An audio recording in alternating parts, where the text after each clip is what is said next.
ये जो third house है कुंडली में, यहाँ 6 नंबर राशि लिखी हुई है, जी। इस थर्ड हाउस से क्या क्या हम देखते हैं इसको पहले हम समझे। थर्ड हाउस कम्युनिकेशन का है, प्रिंटिंग का है, जो भी प्रिंटिंग वाले वर्क्स होते हैं, समाचार का है, पराक्रम का है, जो भी मास कम्युनिकेशन वाला जो क्षेत्र है उसका है, छोटी यात्रा का है, घर से दूरी का भी है, छोटे भाई बहन का है, आपकी हैंडराइटिंग का है, लिखावट आपका कैसा है उसका है, साथ ही साथ चौथे भाव शिक्षा का है तो उसका 12वां भी है, ये निगेट भी करता है। और दूसरी तरफ से आप देखें तो शिक्षा के लिए ये अच्छा भी है, क्योंकि शिक्षा में ही हैंडराइटिंग देखी जाती है। बहुत से ऐसे भाव हैं, यहाँ पे इस बात को समझिए आप, जो भी नियम है एस्ट्रोलॉजी के, एक साइंस के तौर पे आप समझेंगे तो सब आपको समझ में आने लगेगा। बेसिकली जैसे कोई हमसे ये क्वेश्चन करता है कौन सा ग्रह अच्छा है, कौन सा ग्रह खराब है, कौन सा भाव अच्छा है, कौन सा खराब है, एक जनरल सेंस में, तो ये तो दिमाग से हटा ही दीजिए कि कोई ग्रह अच्छा होता है, कोई खराब होता है, या कोई भाव अच्छा होता है या कोई भाव खराब होता है। आपकी कुंडली के लिए हो सकता है, बाकी नॉर्मली जैसे एक लोगों में एक धारणा बैठ गई है शनि राहु केतु खराब होते हैं, इस धारणा को बदल लीजिए। छठा आठवां 12वां भाव खराब होता है, क्योंकि आप लोगों ने पढ़ा भी है काफी चीजें, सभी भाव में तो क्लियर होता ही जाता है, आगे भी क्लियर होगा, क्योंकि आपकी कुंडली डिसाइड करेगी।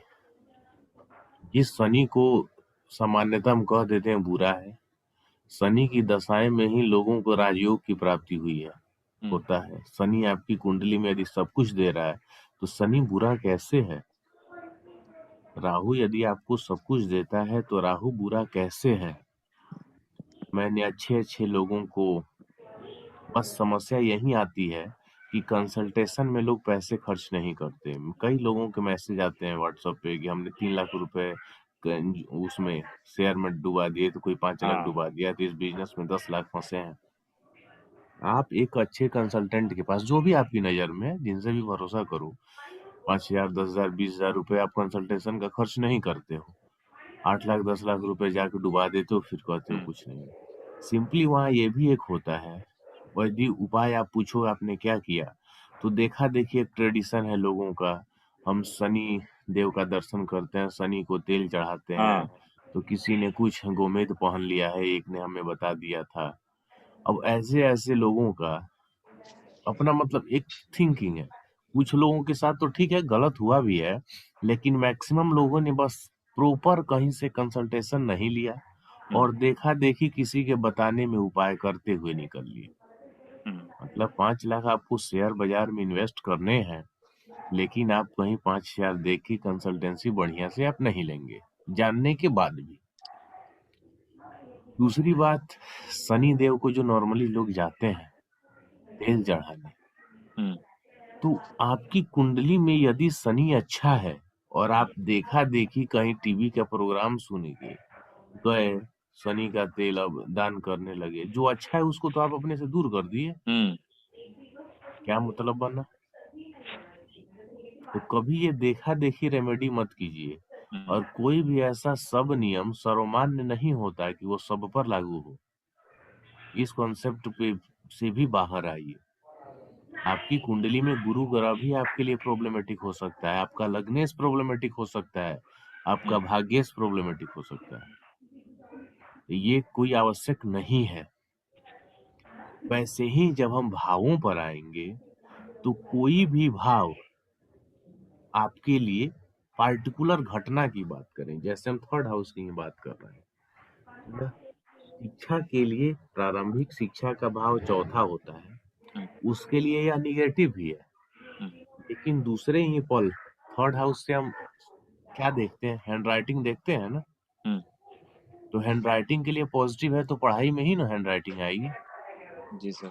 तो फिर हैंड राइटिंग वाले भाव इसको हम कैसे निगेटिव मान लेंगे? तो कहीं ना कहीं इसका फोर्थ हाउस के साथ लिंक भी है, यानी पॉजिटिव भी है। हम्म, समझ रहे हैं? तो हम्म, यहाँ ये भी आप नहीं कह सकते कंप्लीटली एक भाव अच्छा है एक भाव बुरा है। सही है? जिनकी तरफ से आवाज आ रही है थोड़ा म्यूट कर लीजिए। तो ये कंप्लीटली आप नहीं कह सकते। हम्म, आप बोलते हैं लग्न के लिए 12वां भाव निगेटिव है। हम्म, यदि वो बंदा हॉस्पिटल में काम करता है, हम्म, जेल में काम करता है, क्या निगेटिव है? नहीं। वर्मा जी बताइए। नहीं सर। सोचने वाली बात है ना। तो कैसे आप एक सर्वमान्य नियम बना सकते हैं? नहीं बन सकते है ना। नहीं बन सकता सर। तो इसलिए इस कॉन्सेप्ट पे सोच विचार कीजिए। जो भी है जैसे है तब आपका दिमाग काम करेगा। क्वेश्चन एराइज कीजिए। और यही हम लोग नहीं करते हैं, मेहनत से भागते हैं और मन में विचार होता है कि हम अच्छे एस्ट्रोलॉजर बन जाए। अच्छे कुछ भूल ही जाइए, अपनी स्किल को डेवलप करने का सोचिए। हम्म, हर एक एक छोटे से छोटे पॉइंट पे सोचिए। जैसे मैंने अभी कहा, थर्ड हाउस चौथे के लिए निगेट कब करेगा? जब अकेला थर्ड हाउस रहेगा, फोर्थ हाउस नहीं होगा, तब अकेला थर्ड हाउस आपकी शिक्षा में कमी करेगा। हम्म, चौथे के साथ तीसरा आएगा तो वह उसके लिए सपोर्टिव होगा। हम्म, थर्ड हाउस कम्युनिकेशन का भी है। एक बच्चा पढ़ने में कितना भी तेज हो, अच्छे से कम्युनिकेट ना कर पाए तो फिर क्या पढ़ाई का क्या औचित्य हम्म, है? नहीं। बोलिए। नहीं सर। वर्मा जी के मान लीजिए बेटे हैं, वर्मा जी कभी घर पे नहीं रहे, कोई आए पूछने के लिए, तो बेटे का कम्युनिकेशन ही बताएगा कि वर्मा जी ने कैसी परवरिश की है। हम्म, बेटा चाहे सही बात है वो सर। क्लास में ए ग्रेड में 99% लाता हो या 90% लाता हो या 100%, हम्म, मार्कशीट का कोई लेवल माथे पे थोड़ी लगा होता है। नहीं। सीधी सी बात है ना। जी सर। तो ये चीजें आप इसको अलग नहीं कर सकते। यानी हमेशा हर परिस्थिति में आप थर्ड हाउस को निगेट नहीं मान सकते। हम्म, कब मानेंगे? जब फोर्थ हाउस नहीं है, तब थर्ड हाउस पढ़ाई में बाधा उत्पन्न करेगा। करेगा। हम्म, और जब फोर्थ हाउस है तो थर्ड का क्या रोल है? अच्छी कम्युनिकेशन का, आपके हैंड राइटिंग का। मैं भी जैसे इस टीचिंग फील्ड से ही जुड़ा हूँ, हम्म, वर्मा जी भी टीचर है, तो ये चीज आप अच्छे से जान रहे हैं। बहुत से ऐसे भी बच्चे होते हैं, पढ़ते कम है, लेकिन उनसे आप कुछ पूछिए, कुछ इंटरेक्शन कीजिए, तो वो अपने कम्युनिकेशन स्किल के द्वारा आपको सेटिस्फाई कर देंगे। हम्म, और हाँ वहीं जी, कुछ बिल्कुल ऐसे सही बात बच्चे है। भी मिलेंगे जो सब उनको याद है, नो डाउट, कह दीजिए लिख के दिखाने के लिए तो दिखा देगा, लेकिन वही जो कम्युनिकेशन आप कुछ कम्युनिकेट कीजिए, पूछिए, तो वो सेटिस्फाई नहीं कर पाएगा। कहीं ना कहीं थर्ड हाउस उसका प्रॉब्लमेटिक है, हम्म, उसके लिए सपोर्टिव नहीं है। वहीं दूसरे स्टूडेंट का सपोर्टिव है। कॉपी आप चेक करते हैं, देखें बच्चों का, तो एग्जाम जब होती है तो वहां बच्चा तो हमारे सामने प्रेजेंट नहीं होता, तो उसकी प्रेजेंस उसकी कॉपी बताती है। हम्म, कॉपी जी में भी उसका हैंड राइटिंग बताता है। तो जी। आप हैंड राइटिंग सही ना हो तो फिर आप कैसे जज कर पाएंगे? हम्म, क्लियर है? जी सर। जी सर। जी सर। सर एक मैं एक चीज वीडियो देख क्लैरिटी रहा नहीं आ था। रही मुझे। हाँ हाँ बताइए। हाँ, कि सर जैसे अभी आप कह रहे थे कि अगर अकेला थर्ड हाउस है, फोर्थ नहीं हाँ, है, तो ये चीज मुझे थोड़ी सी क्लैरिटी नहीं आ रही। आगे मिल जाएगा, आगे मिल कि- जाएगा। उसमें कैसे हम देखेंगे ओके। वो मिल जाएगा। ठीक है। जी। जब हम फोर्थ हाउस पढ़ेंगे ना तो उसमें जो प्रॉमिस चेक किया जाता है तो वहां वो आ जाएगा। Okay okay. अभी सिंपली इतना ही जी ध्यान रखिए कि फोर्थ हाउस अकेला, थर्ड हाउस अकेला हो बिना फोर्थ के, हम्म, जी। तो वह शिक्षा में बाधा उत्पन्न करेगा। और फोर्थ हाउस के साथ थर्ड हाउस हो तो वह उसके लिए पॉजिटिव होगा। हम्म, ठीक है। जी सर। एक विकास दिव्य कृति है दृष्टि आईएएस जो दिल्ली में कोचिंग है, तो उनका मैं वीडियो देख रहा था। तो एक निशांत जैन 2008 में आईएएस टॉपर किए थे, तो वही विकास सर बता रहे थे कि वो बंदा टॉप होने के पीछे रीजन सिर्फ और सिर्फ उसकी हैंड राइटिंग थी, उसका राइटिंग स्किल था। उन्होंने उसको पढ़ाया था निशान जैन जी को। यानी एक हैंड राइटिंग का आप देखें तो कहां तक इम्पैक्ट है। साथ ही जो इंटरव्यूज होते हैं जो भी किसी भी एग्जाम्स का, तो उसमें थर्ड हाउस का रोल है कि नहीं है? इंटरव्यू है के लिए हम सर। थर्ड ही हाउस को देखते हैं ना। जी सर, बिल्कुल। तो इस स्थिति में आप शिक्षा के लिए थर्ड हाउस को नकार नहीं सकते, हम्म, चाहे वो प्राइमरी से स्टार्ट हो या हायर एजुकेशन में। अब आईएएस लेवल तक ना आप चले गए, तो इस स्थिति में थर्ड हाउस काफी इंपॉर्टेंट होता है। यहाँ तक क्लियर है? जी सर। चौधरी जी, आपको समझ में आ रही है? हाँ सर। चलिए हाँ अब आगे हम बढ़ते हैं इसी में, थर्ड हाउस में। हमें थर्ड हाउस के वो देखना है, थर्ड हाउस को देखना है, मतलब थर्ड हाउस के सबलॉर्ड को देखना है। हम्म, क्योंकि मैंने बताया था ना इसके पहले, जिस भी हाउस को देखना है तो हाउस मतलब उसके सबलॉर्ड को देखना। हम्म, ठीक, तो आइए थर्ड हाउस के सबलॉर्ड को देखिए। शुक्र। थर्ड हाउस का सबलॉर्ड वीनस है। जी सर। तो थर्ड हाउस का सबलॉर्ड वीनस। वीनस है। ये आपके थर्ड हाउस के बारे में बताएगा, जो आपको जानना हो वह बताएगा। जैसे अभी हम हैंडराइटिंग को समझ लेते हैं कि हैंडराइटिंग अच्छी जातक होगी की इनकी। हैंडराइटिंग कैसी होगी। हम्म, तो ये प्लेनेट के आधार पे हम नेचर समझते हैं। ये पूरी तरह से सही तो नहीं होगा, लेकिन काफी हद तक आपको ये मिल जाएगा। हम्म, जैसे यदि किसी जातक का थर्ड हाउस का सबलॉर्ड वीनस है, तो जातक जो भी लिखेगा वह एक अट्रैक्टिव वे में लिखेगा, काफी हम्म, आकर्षक तरीके से। हम्म, उसकी हैंडराइटिंग भी एक आकर्षक होगी। 5 कॉपी एक साथ हो, 5 हैंडराइटिंग, तो आपका ध्यान उसी पे जाके टिक जाएगा। हम्म, ऐसी हैंडराइटिंग होगी। जब वह कुछ लिखेगा तो उसमें भी उसकी कलात्मकता झलकेगी। शुक्र चूंकि कला का है ना, हम्म, कलात्मकता का कारक है, तो वो झलकेगा। यहाँ एक बात ध्यान रखिए, जब भी देखिए हम कोई, बोलिए। हेलो, साउंड ब्रेक हो। आवाज हाँ, नहीं जा रही है? साउंड ब्रेक हो रही है सर। आवाज आ रही है अभी? क्लियर है या नहीं? एक मिनट।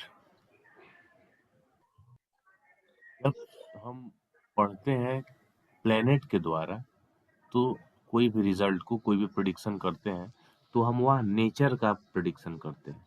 और जब प्लेनेट के साथ भावों का पढ़ते हैं तो हम रिजल्ट एक्चुअल देखते हैं कि क्या हो रहा है।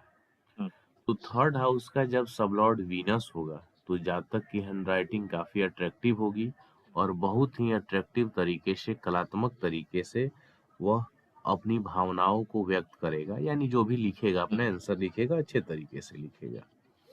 यदि थर्ड हाउस का सबलॉर्ड सूर्य हो या गुरु हो, हम्म, सूर्य और गुरु होने पे जातक की हैंडराइटिंग साफ सुथरा लिखता है, हम्म, एक अच्छे ढंग से, मतलब उतनी अट्रैक्टिव तो नहीं होगी लेकिन साफ सुथरा होगा, अच्छे से आप पढ़ सकते हैं।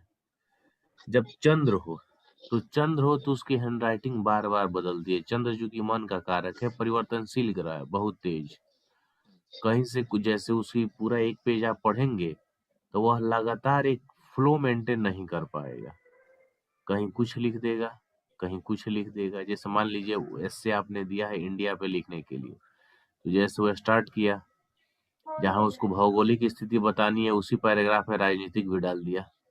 फिर नीचे अब आर्थिक है तो उसी में राजनीतिक आ गया, कहीं राजनीतिक है तो सामाजिक आ गया। मतलब एक फ्लो वो मेंटेन नहीं कर पाएगा, सिस्टमेटिक तरीके से नहीं लिख पाएगा। मैक्सिमम केसेस में होगा। इसको 100% मान के मत चलिए, क्योंकि अभी हम चौथे भाव, पांचवें भाव, नौवें भाव और 11वें का अध्ययन करेंगे, तब हम कंप्लीट रूप से किसी भी जातक के शिक्षा के बारे में बता पाएंगे। तो इसलिए एक भाव और एक ग्रह के द्वारा किसी भी नतीजे पे मत पहुंचिए। इसके आगे हम बढ़ते हैं। यदि मंगल होगा तो जातक एकदम फास्ट लिखेगा, जल्दी जल्दी खूब काट कूट करेगा। एक भी यदि पॉइंट कुछ हो गया, यदि कोई लेटर गलत हो गया तो पूरा काट पेज ही देगा। काट देगा, कुछ पकौड़ी जैसा बना देगा उस पर। नहीं, जल्दी से लिख देना, तुरंत सोचेगा निकल ले। बुद्ध हो तो क्या होगा? बुद्ध होगा तो जातक विभिन्न प्रकार की भाषाओं का जानकार होगा, और एक बुद्ध भी है तब भी चूंकि मैनेजमेंट का है तो अच्छे तरीके से उसकी हैंडराइटिंग आपको दिखेगी। शनि होगा तो थोड़ा जातक लेखन में आलसी होगा, सोचेगा कम शब्द में ही हम लिख ले, शॉर्ट समझ में, ले, हाँ। शॉर्ट में, ज्यादा लिखना नहीं। आपका शनि है क्या? नहीं, मेरा क्या है आपका थर्ड का सब बुध लॉर्ड? है सर। बुध है। चलिए वर्मा जी, बुध आपका है सर, थर्ड बुध। का सब लॉर्ड? वर्मा जी आपने देखा हुआ है? नहीं सर, देखा नहीं है, देखना पड़ेगा। अच्छा अच्छा, जी, चलिए पर मेरी राइटिंग बहुत अच्छी है सर। तो देखिएगा इसमें क्या होगा तो बताइएगा, तब तो पता चले कितना मिल जी रहा है। सर, जी सर, जी सर, जी सर। चलिए, राहु हो तो क्या होगा? बहुत काट कूट लोग करते हैं, कुछ भी काट देगा। स्पष्टता की कमी है, थोड़ा सा घुमावदार, राहु मायावी है ना, तो इस स्थिति में जो लिखेगा बात वो क्लियरली स्पष्ट ही नहीं हो पाएगी कि वो क्या लिखना चाह रहा है। और खासकर बच्चों में आप जब मिलाएं पढ़ाई में, कुछ बच्चे इतने शातिर होते हैं कि जैसे कोई क्वेश्चन का आंसर नहीं पता और वास्तव में वो राहु से प्रभावित है, तो कुछ इस प्रकार से वो लिखेंगे कि क्वेश्चन का आंसर दूसरे क्वेश्चन का रहेगा, लेकिन इससे जोड़ के मिला के लाएगा कि मतलब वो आप कंप्लीटली काट भी नहीं सकते। सीधा उनका मोटिव ये होगा कि घुमा के लाएंगे। इंडिया के बारे में है तो बिहार के बारे में लिख देगा। अब एक तरह से मोटिव होगा कि बिहार तो इंडिया में ही है ना, इंडिया में ही। सीधी सी बात समझिए, ये चीजें आपको मिलेंगी। केतु यदि है तो एक आध्यात्मिकता का, साथ ही साथ लिखने में तो खैर केतु है, आध्यात्मिकता है, तो लेखन भी सही होगा, और अनेक विषयों का ज्ञाता होता है, जातक जानता है, अच्छा। रुचि होती है। तो यहाँ तक लेखन और थर्ड हाउस का जो रिलेशन है ये आप लोगों ने समझ लिया, जी सर। या कोई दिक्कत है? नहीं सर। चलिए आगे हम बढ़ते हैं फिर थर्ड हाउस में। अब हमें थर्ड हाउस में ये देखना है, थर्ड हाउस का सब लॉर्ड। तो फिर यहाँ से हम आ जाएंगे और इस नाड़ी सिग्निफिकेटर्स में। थर्ड का सब लॉर्ड वीनस है ना। जी सर। यदि थर्ड हाउस का सब लॉर्ड चौथे भाव को बता रहा हो या फोर्थ हाउस में बैठा हो, तो ऐसी स्थिति में जातक घर से रह के काम करना पसंद करता है, या उसे घर पे रह के ही वर्क फ्रॉम होम जो आजकल चल रहा है, या घर पे ही ऑफिस बना ले या अपने होम टाउन में रहे, तो उसके प्रोग्रेस करने की संभावना ज्यादा होती है। समझ में आया? अच्छा। जैसे यहाँ थर्ड हाउस का सबलॉर्ड वीनस है, और वीनस की फैमिली में देखिए 4 नंबर है सर। है ना। हाँ। तो ये जातक घर पे रहे या अपने होम टाउन में रहे तो बहुत ही अच्छे तरीके से अपने कार्यों को हैंडल कर सकता है। समझ में आया? जी सर। यदि थर्ड हाउस का सबलॉर्ड चौथे और पांचवें भाव को बताता हो एक साथ, तो 4 और 5 है, 4 यहाँ है और 5 यहाँ है, तो जातक पढ़ाई में अच्छा रहता है, उसकी रुचि होगी, कम्युनिकेशन स्किल अच्छा होगा, सेल्फ इंटेलिजेंस अच्छा होगा। 5वां भाव सेल्फ इंटेलिजेंस का है, तो उसका सेल्फ इंटेलिजेंस अच्छा होगा। चौथा भाव प्रारंभिक शिक्षा के साथ साथ किताबी ज्ञान का है, तो उसका किताबी ज्ञान अच्छा होगा। समझ में आ रहा है आप लोगों को कैसे देखना है, किस तरह से प्रेडिक्शन करनी है? चौधरी जी, वर्मा जी बताइए। हाँ सर। जी सर, क्लियर हो रहा है। थर्ड का सबलॉर्ड, अब चूंकि यहाँ पे 4 और 5 ही है, यहाँ पे 3 भी मिल जाएगा तो अब भी कोई प्रॉब्लम नहीं है। थर्ड का सब लॉर्ड 3, 4, 5 तीनों को बता रहा हूँ या 4 और 5 को बता रहा हूँ, दोनों कंडीशन में आपको समझना है कि जातक की पढ़ाई अच्छी होनी है, हम्म, साथ ही साथ कम्युनिकेशन स्किल भी उसका अच्छा होना है। हम्म, बातचीत में जातक बहुत ही एक्सपर्ट होगा, क्योंकि कम्युनिकेशन स्किल है तो होगा ही। जी, बोली, दूसरा भाव जो है वह बोली को बताता है, आपकी वाणी को बताता है, वाणी, हाँ, वॉइस को। और थर्ड हाउस कम्युनिकेशन को बताता है। दोनों में अंतर क्या है? कम्युनिकेशन का मतलब है कि जब आप दो आदमी, दो से ज्यादा लोगों से बात करें, उसके सामने रखें, अपनी बात अच्छे से समझा देना और दूसरी की बात को समझ लेना, ये कम्युनिकेशन है। और वाणी और बोली यानी सिर्फ आप बोल रहे हैं, हम्म, जैसे आप गाना गा रहे हैं, तो एक सिंगर के लिए सेकंड हाउस काफी इम्पोर्टेंट है। हम्म, एक स्पीकर के लिए सेकंड हाउस काफी इम्पोर्टेंट है, क्योंकि आपकी वाणी कैसी है, दमदार है या आपकी आवाज धीमी है या स्पष्ट है या नहीं है, समझ में आया? हम्म, और थर्ड हाउस आपका कम्युनिकेशन स्किल है। तो इस डिफरेंस को क्लियरली समझिएगा, ठीक है? जी सर। यदि थर्ड हाउस का सबलॉर्ड पांचवें भाव को बताता हो, तब जातक क्या होगा? एक मूडी किस्म का, यानी उसको जो मन करेगा वही काम वह करना पसंद करेगा, जिम्मेवारी से दूर भागेगा, जुआ, सट्टा, कैसीनो, साथ ही साथ यात्राओं का शौकीन होगा।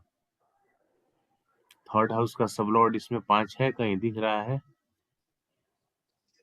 है सर, सब लॉर्ड में सबलॉर्ड में है ना 5 सन, पांच है नंबर? सर, सन है में है। सर।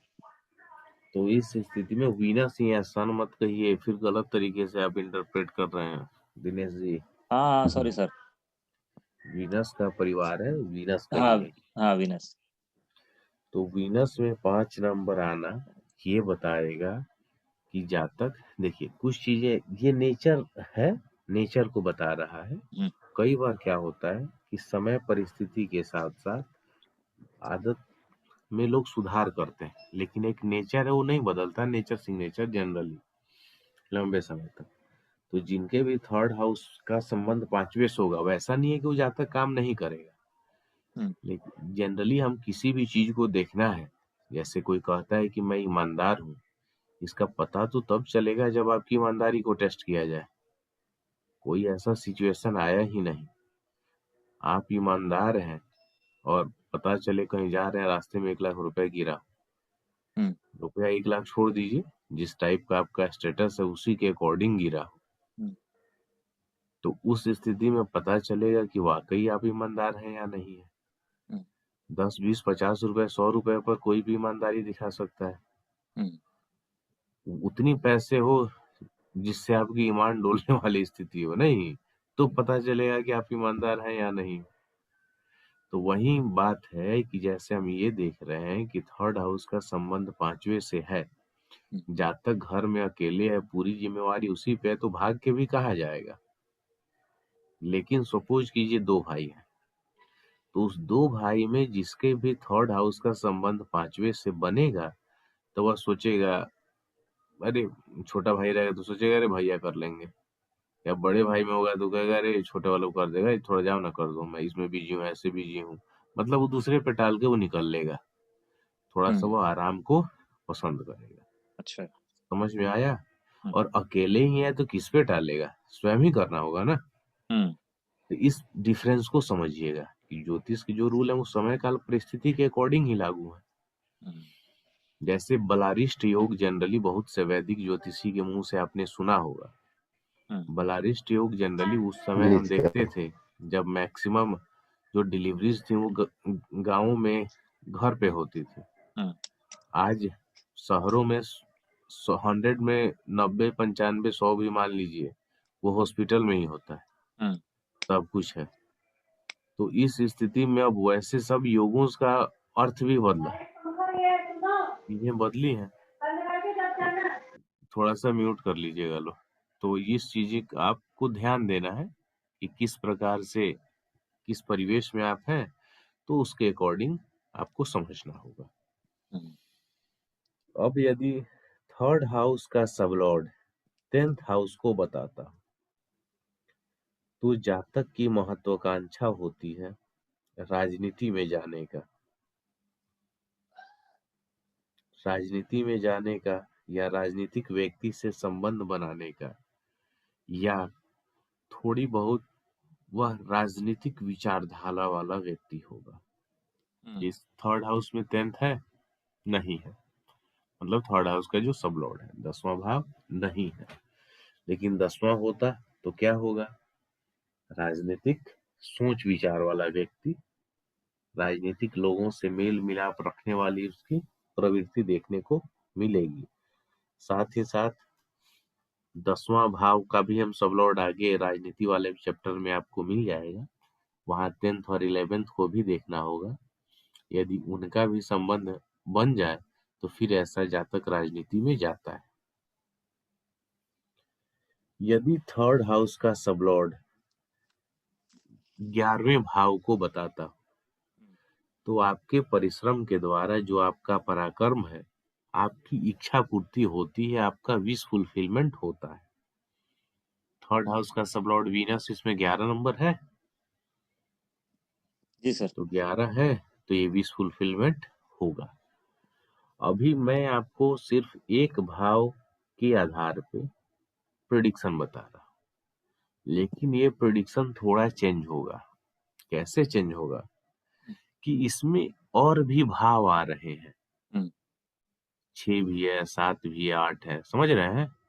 तो ये क्या करेंगे, थोड़े से विश्लेषण को बदलते हैं। तो जैसे एक एक भाव का आप समझेंगे तभी फिर आप मिला पाएंगे।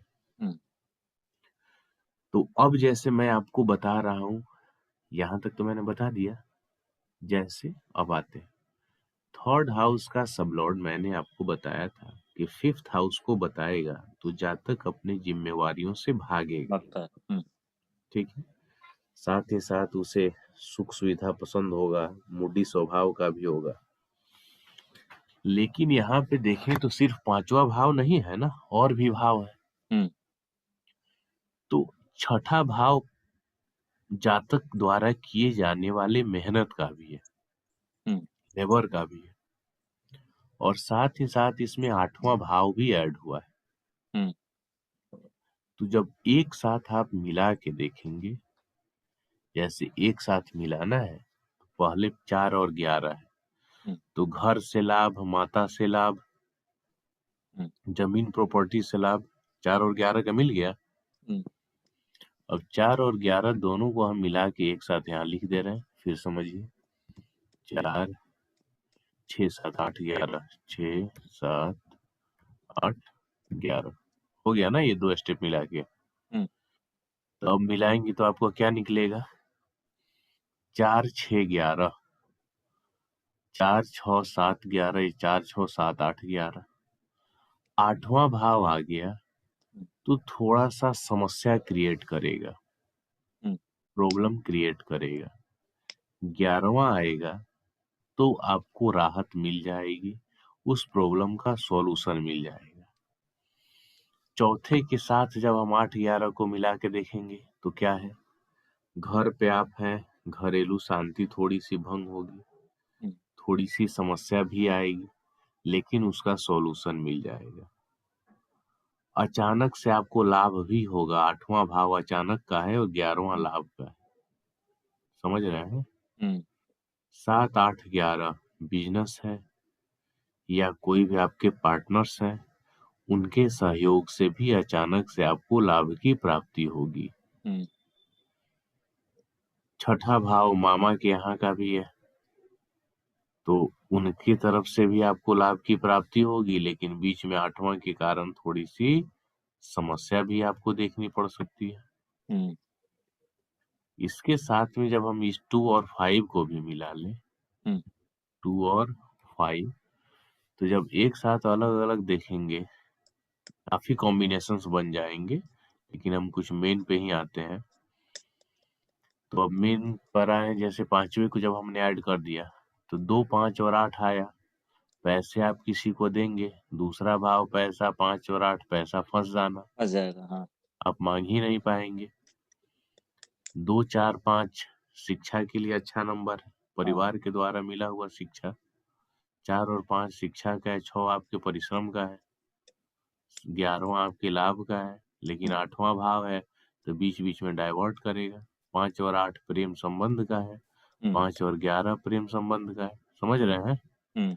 तो ऐसे अलग अलग, क्योंकि एक महादशा में सिर्फ एक प्रकार के रिजल्ट मिलते हैं क्या? नहीं सर। तो इसलिए ही नहीं मिलते हैं। इसको देख के कंफ्यूज नहीं होना है कि आखिर इतना रिजल्ट हम कैसे याद रखेंगे। याद नहीं करना, भावों के द्वारा ही निकालना है। 20 साल की आपकी शुक्र की महादशा है तो क्या एक ही प्रकार का काम होगा 20 साल में? नहीं सर, नहीं होगा ना। तो यही नहीं। रीजन है, नहीं होगा। अब सर यदि जैसे किसी को इनका अब लगता है, मिनट मान 7, लीजिए, जैसे 5 अभी किसी को लगता है, बता रहा हूँ 1 मिनट, कि और भी अंतरदशाएं आती हैं, तो शुक्र की महादशा में शुक्र के अंतर, शुक्र का प्रत्यंतर, सूक्ष्म का सूक्ष्म सब आएगा ना। तो क्या उतना दिन में सिर्फ एक ही घटना होगा? नहीं ना होगा। नहीं सर। तो यही रीजन है नहीं होने के पीछे, कि एक ग्रह जितने भावों के रिजल्ट होता है उनसे संबंधित घटनाएं एक्टिव रहेंगी, तो उस तरह के आपको फल मिलेंगे। क्लियर हुआ? Yes sir. बताइए चौधरी जी, वर्मा जी, आप लोग जिनको जो कुछ पूछना है। हाँ बराबर है सर, समझ गए सर। ठीक है सर। ठीक है। हाँ जी, हाँ सर।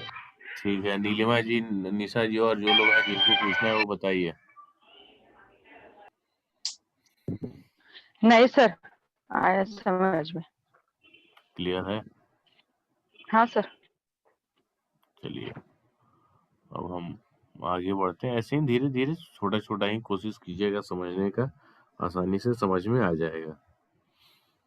जितना समझ में आए उतना ही समझना है, ज्यादा टेंशन लेने की आवश्यकता नहीं है। अब हम आते हैं, यदि तीसरे भाव का सबलॉर्ड यानी थर्ड हाउस वीनस, यानी तो फिर हम वीनस में ही आएंगे।